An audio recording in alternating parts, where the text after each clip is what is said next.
March 13th, 2023, Monday of the third week of Lent.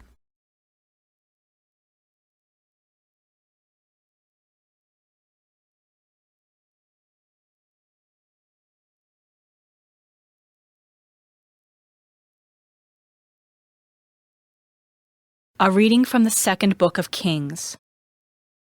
Naaman, the army commander of the king of Aram, was highly esteemed and respected by his master, for through him the Lord had brought victory to Aram. But valiant as he was, the man was a leper. Now the Arameans had captured in a raid on the land of Israel a little girl, who became the servant of Naaman's wife. "If only my master would present himself to the prophet in Samaria," she said to her mistress, "he would cure him of his leprosy."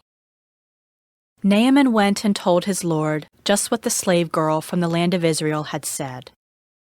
"Go," said the king of Aram. "I will send along a letter to the king of Israel." So Naaman set out, taking along 10 silver talents, 6,000 gold pieces, and 10 festal garments. To the king of Israel he brought the letter, which read, "With this letter I am sending my servant Naaman to you, that you may cure him of his leprosy." When he read the letter, the king of Israel tore his garments and exclaimed, "Am I a God with power over life and death, that this man should send someone to me to be cured of leprosy? Take note, you can see he is only looking for a quarrel with me."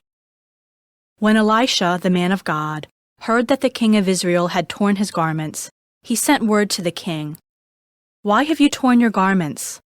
Let him come to me and find out that there is a prophet in Israel." Naaman came with his horses and chariots and stopped at the door of Elisha's house. The prophet sent him the message, "Go and wash 7 times in the Jordan, and your flesh will heal and you will be clean." But Naaman went away angry, saying, "I thought that he would surely come out and stand there to invoke the Lord his God, and would move his hand over the spot and thus cure the leprosy.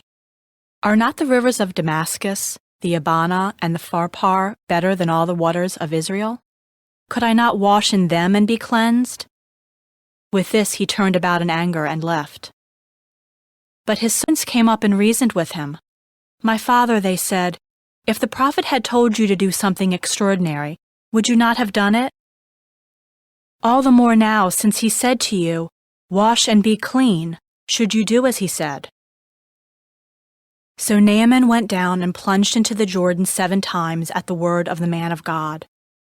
His flesh became again like the flesh of a little child, and he was clean. He returned with his whole retinue to the man of God. On his arrival he stood before him and said, "Now I know that there is no God in all the earth, except in Israel." The word of the Lord. The response is, "Athirst is my soul for the living God. When shall I go and behold the face of God? As the hind longs for the running waters, so my soul longs for you, O God. Athirst is my soul for the living God. When shall I go and behold the face of God? Athirst is my soul for God, the living God. When shall I go and behold the face of God? Athirst is my soul for the living God. When shall I go and behold the face of God? Send forth your light and your fidelity. They shall lead me on and bring me to your holy mountain, to your dwelling place. Athirst is my soul for the living God. When shall I go and behold the face of God? Then will I go into the altar of God, the God of my gladness and joy. Then will I give you thanks upon the harp, O God, my God. Athirst is my soul for the living God. When shall I go and behold the face of God?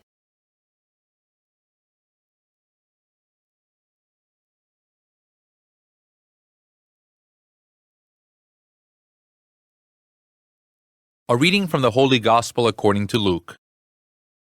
Jesus said to the people in the synagogue at Nazareth, "Amen, I say to you, no prophet is accepted in his own native place.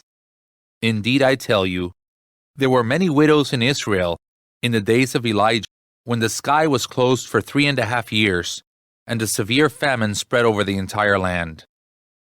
It was to none of these that Elijah was sent, but only to a widow in Zarephath in the land of Sidon.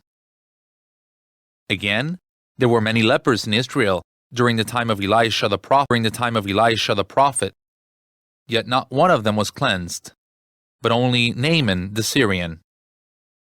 When the people in the synagogue heard this, they were all filled with fury. They rose up, drove him out of the town, and led him to the brow of the hill, on which their town had been built, to hurl him down headlong.